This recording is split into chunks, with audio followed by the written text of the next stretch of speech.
Ni sauti ya mlinzi ikisema kuna matukio dunia inaenda kukutana nayo, haitaamini macho yake, na wanasayansi watakosa majibu, maana Mungu si mtoto kwenu, yeye ni baba yenu.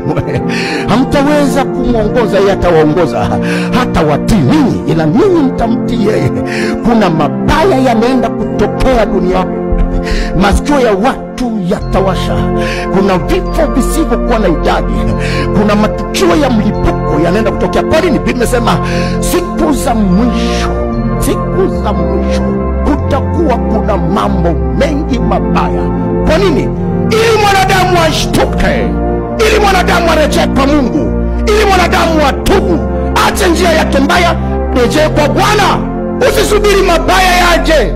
Ikiwa leo mngali na amani, ikiwa leo mngali mnacheka, ikiwa leo mngali mnakula, ikiwa leo mngali mnaonana, rejeeni kwa Bwana familia, rejea kwa Bwana baba na mama, rejea kwa Bwana binti, rejea kwa Bwana mzee, rejea kwa Bwana wewe kiongozi, unaitwa kiongozi, rejea kwa Bwana. Acha mabaya, acha mabaya, panga